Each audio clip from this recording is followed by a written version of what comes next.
Bonjour, merci de regarder Saint-Louis Télévision. Les compétitions de football des Jeux Olympiques d'été se déroulent, comme vous le savez, à Londres. C'est à partir du 25 juillet. La finale est prévue le 11 août au stade mythique de Wembley. Une participation historique du Sénégal olympique de football donne une saveur particulière à ce tournoi pour nous autres Sénégalais. Pour en parler, pour répondre à vos questions autour de ce tournoi, qui mieux que le coach de l'équipe olympique du Sénégal Football, Karim Séga Diouf. Monsieur Diouf, bonjour. Bonjour. Merci d'avoir accepté notre invitation. C'est l'émission Joko, le plus possible des réponses directes, courtes, si vous le pouvez, à nos téléspectateurs. Des questions, maximum, on va en prendre 4. Mais pour démarrer, nos condoléances après la disparition de Jules François Bocandé.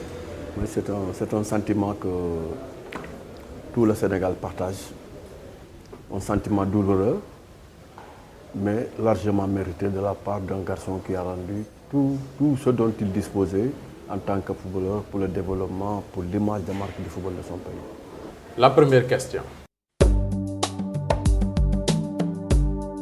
Doudou Sandoy, artiste plasticien. J'habite à Cameroun. Je voudrais savoir, au-delà de la qualification historique aux Jeux Olympiques, quels sont les objectifs sportifs du Sénégal? L'objectif,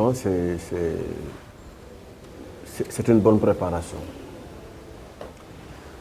Parce que quand on sort d'une telle compétition et qu'on est qualifié, il faut se tourner résolument alors vers la préparation, à partir de laquelle maintenant, alors pour répondre directement à la question, nous allons pouvoir maintenant atteindre nos objectifs au plan sportif. Cette préparation maintenant, je pense qu'on peut le résumer en 3-4 grands chapitres. Une évaluation que nous avons déjà faite sur le plan technique dans notre domaine.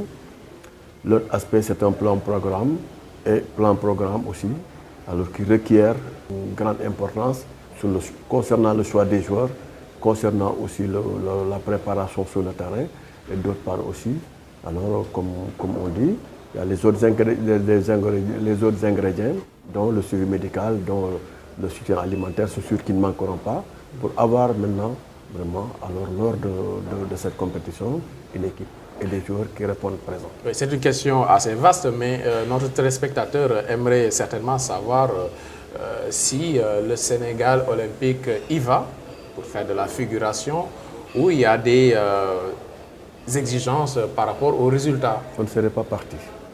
S'il faut y aller pour faire de la figuration, moi personnellement, je ne serai pas, de par âme, de par conviction et tout, et par devoir.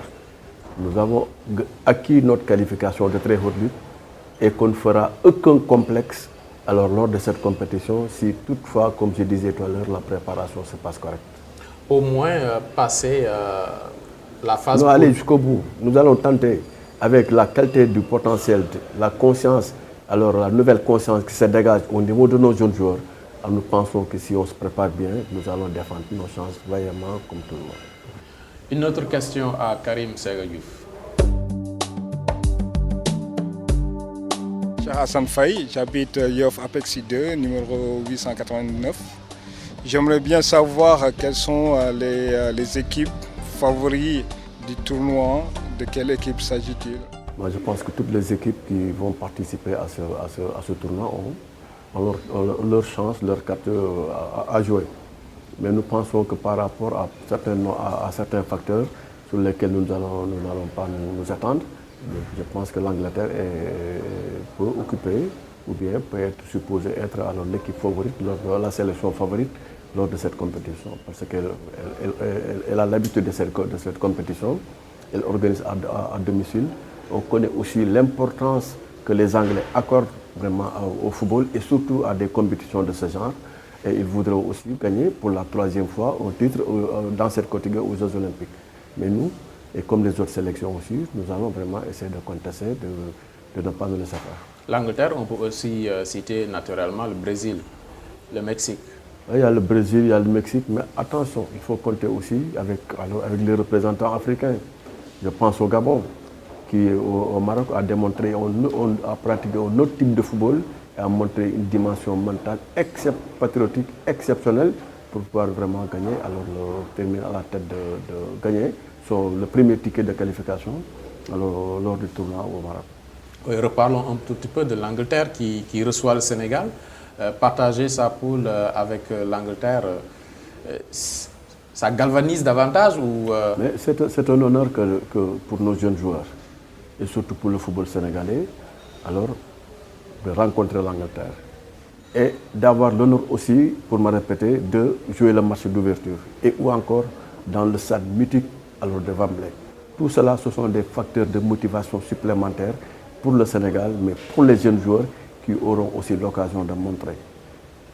Je pense aussi que ce match-là aussi, alors vraiment, permettra à nos jeunes joueurs vraiment de monter à la face du monde.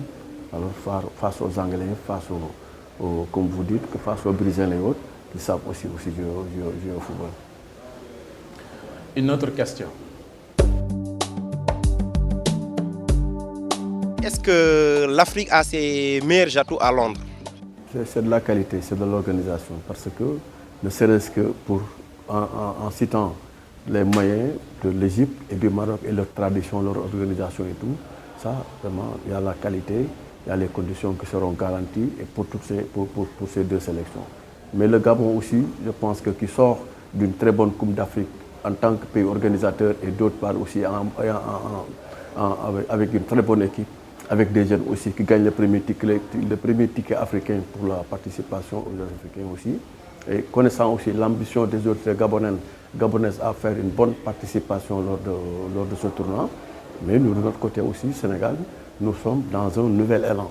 Cet élan aussi impose de la part de nos dirigeants de nous mettre dans de très bonnes conditions parce que le talent ne manque pas alors au niveau des jeunes joueurs sénégalais. Et l'inexpérience de l'équipe gabonaise? Comme la nôtre, c'est la première fois qu'on participe. Le Gabon aussi sera là pour la première fois, mais on va y aller avec nos armes. Et ces armes-là aussi vont constituer des véritables troubles faits pour les équipes dont on dit avoir de l'expérience. L'Angleterre cible Rooney, Beckham, pourquoi pas pour l'honorer également. Et du côté du Sénégal, on parle des deux Demba parce que chaque équipe est composée de 18 éléments, 18 joueurs qui doivent être nés avant l'année 1989, dont 3 qui peuvent avoir plus de 23 ans. Vous avez ciblé des joueurs spécifiquement? Je pense que le mot n'est pas très fort concernant Beckham. C'est quelqu'un qui a énormément apporté au football anglais. Mais nos joueurs, donc que vous citez, et si besoin il y a, on en prendra, sont dans la même situation que ces Olympiques qui vont vers cette compétition, parce que notre football n'a encore jamais rien gagné, malgré les générations qui se succèdent avec des fortunes et des moyens différents. Donc, alors, si besoin s'impose, c'est sûr, par rapport au secteur, au poste dont on aura besoin, alors on n'hésitera pas, comme vous dites, de citer, si on a besoin d'attaquants et un seul attaquant, mais on prend Papis Demba Cissé. Si c'est sûr qu'il y a un besoin qui se sent à ce niveau-là, et qui ne concerne qu'un seul joueur, et un attaquant frontal, je pense que l'attaquant le plus prolifique, le plus performant actuellement dans les championnats européens et dans un championnat difficile, le plus difficile au monde, c'est Papis Demba Cissé. Il passera, mais il viendra comme tous les autres, comme en Olympique, et revêtira les vertus alors de cette sélection. Et un peu d'expérience, nous n'avons pas de Beckham côté Sénégal?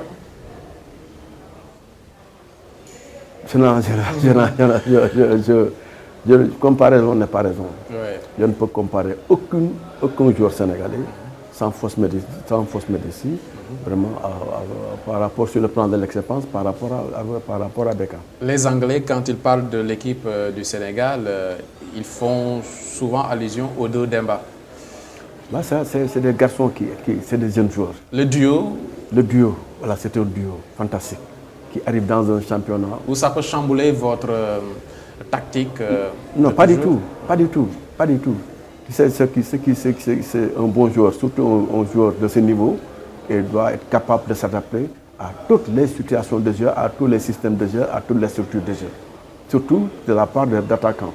Parce qu'un grand attaquant, mais c'est des structures de jeu. c'est des garçons capables de jouer pour eux.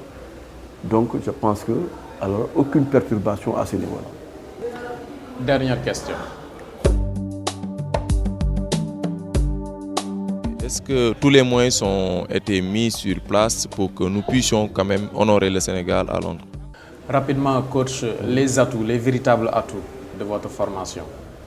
C'est sa jeunesse, c'est son enthousiasme.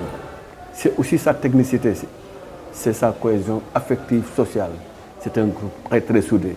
Mais c'est aussi des garçons qui savent qu'à partir de ce tournant, pour se révéler alors, au monde du football, et maintenant aller vers de plus grands clubs. Et aussi, à partir de ce tournant aussi, tout de suite, et j'en suis sûr, certains d'entre eux vont alors intégrer la tanière et participer alors aux prochaines campagnes de cette tanière et qualifier la tanière pour la prochaine Coupe d'Afrique. Pourquoi pas gagner la première Coupe d'Afrique alors avec eux? Pourquoi pas aller alors en Coupe du Monde avec eux? Pourquoi pas aller au-delà d'un quart de finale de Coupe du Monde avec ces jeunes? Le football sénégalais ne peut plus se faire sans cette génération. Merci, chers téléspectateurs, de suivre les programmes de Saint-Louis Télévision. Merci surtout à Karim Séga Diouf, le coach national des Olympiques de football. Et bonne chance à vous, coach.